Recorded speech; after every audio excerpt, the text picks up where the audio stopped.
everybody, so we're back talking some more Monarch Legacy of Monsters on the channel, episode 4. Episode 3 was a pretty great one. A lot of things were starting to heat up there. Briefly, we got to see Godzilla when the army tried to blow him up with a nuke, as we uncovered more of Monarch's history, along with Kate continuing the search for her father, only to be confronted with another Titan, in the frozen Vark Titan. I mean, we saw what happened to the pilot at the very end, so I was nervous on how they were going to get out of the situation. But before I deep dive into my thoughts about episode 4, make sure you share your thoughts down below, how you felt about the episode, and be sure to leave a like and also subscribe if you haven't already, so you're updated with all my Godzilla content. It's a big week for Godzilla. I got Legacy of Monsters, Godzilla -1 review. A whole lot of kaiju is going on the channel this week, basically. Now, with that activity with the frozen Vark, it seems like that was exactly what Monarch truly needed to hone in on finding out where exactly Kate, Lee, and everyone are. Cutting to this woman in her extremely high-tech camper getting active readings that she then relays to Monarch. Because of the major fact that we don't know a whole lot about this frozen Vark Titan or its true capabilities, it did make this entire episode so much more intense and unpredictable. I don't know about you guys, but I thought it was hilarious that Kentaro tries to have this big hero moment, trying to distract the Titan, and it just fails completely. Even if ironically that fail with the flare gun ends up being something that helps them out later on. Thankfully, at least they did get away, having to resort to hiding in this cave and trying to make no noise, which is pretty difficult considering that May injured herself. You've got to feel for May in this situation. I mean, she really has no true stakes in this adventure. She hardly knows Kate or Lee, and she had a falling out with Kentaro, has no idea about his father to begin with, yet she's out here running for her life, freezing to death. Which, speaking of May and Kentaro's history, overall that aspect to the story of this show has never been one that I particularly was fond of or necessarily wanted answers to, but it's been heavily alluded to ever since the two of them were introduced, that both Kentaro and May had a sort of falling out of some kind after being involved romantically, and were subjected to finding out their romantic history in episode 4. Treated to flashbacks to a year prior and get these answers starting with how they met one another. It's not the most exciting meeting, I gotta say. He just happened to walk by Kentaro's provocative art exhibit while he was taking a picture outside. That's what leads to this very fast-moving evening. Like, full-on running the gambit as far as speed running this hookup. Just met outside, they get drinks together at this secret whiskey bar, and Taro takes her back to his place to see some art,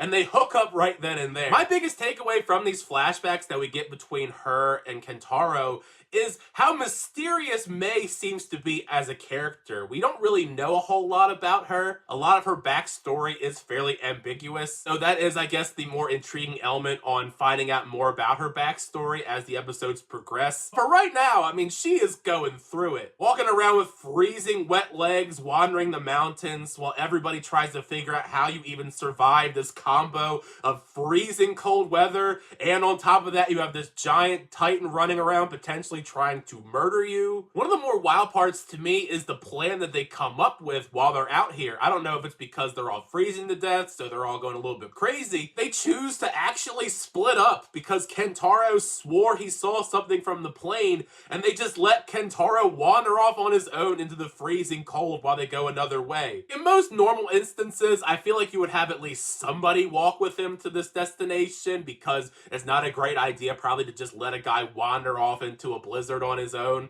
when there's a giant Titan about. Start seeing the effects of that decision eventually, because he starts freezing to death and hallucinating out there while May is basically doing the exact same thing. As I alluded to earlier with Kentaro, him using that flare and it failing does come back in their favor, because it helps Lee formulate this hypothesis that the frozen Vark isn't actually drawn out by people, it's drawn out to heat. When the frozen Vark was coming up, it was drawn to the jet fuel, not them. And we saw that in action when Kentaro shot the flare gun and the frozen Vark followed that instead of them. That's also on top of it coming out of the ground only to target the fire that they made, which is a pretty stunning sequence visually. So the big hope here with Lee's plan is try and make this big explosion, and the kicker here is the hope that Kentaro isn't just an ice cube somewhere and can actually get through to somebody to save everyone. The other thing that I noticed is that Lee is also going to be burning his friend Duho's body in the process. We just watched him get frozen by a Titan last week. Now we're burning up his corpse in this. What a duality. In most instances, I definitely don't think that Kentaro would have survived being out there freezing to death on his own to the point that he's hallucinating, but we can't end the show at this point. That would be a very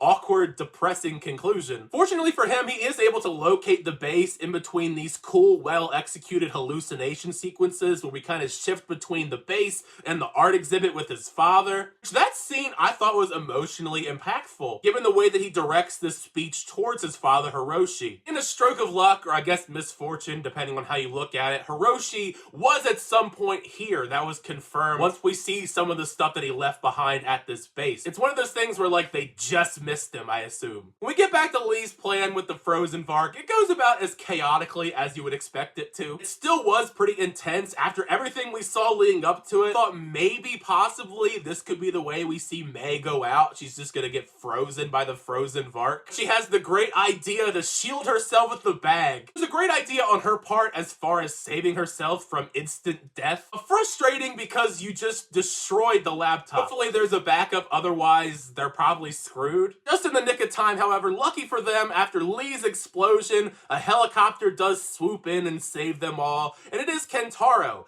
But unfortunately for them, after this, they are captured by Monarch, and that is where we're going to lead into episode 5. One final thing that I want to speculate upon a little bit is the sequence where we see Lee looks at this giant hole in the ground. It almost feels reminiscent to the Hollow Earth stuff that we saw back in Godzilla vs. Kong. Maybe he's seen this before, maybe it's something new to him. Maybe this is the connection we're looking for why exactly Hiroshi is going across the globe at all these spots. It's connection to the Hollow Earth that we'll see later on in the franchise. That's just what I'm thinking, though. Share your thoughts about it down below in the comments. To be completely honest, overall, this episode was just fine. It has a couple intense moments here and there, a couple suspenseful moments throughout. There is some interesting developments for our characters, but out of the 4 episodes so far, this was on the weaker end, at least in my opinion. And I've heard my thoughts on Monarch Legacy of Monsters episode 4. Make sure you share your thoughts down below. How did you feel about the episode? Did you like the episode? Did you not like the episode? If you have any theories, make sure you share those down below as well, because part of the fun of this is having that conversation with you guys in the comments section down below. Thank you guys, as always, for the videos. I always do appreciate it. Make sure you like on the video and also subscribe to the channel so update reviews, reactions, unboxings, and more. For next time, see you guys later.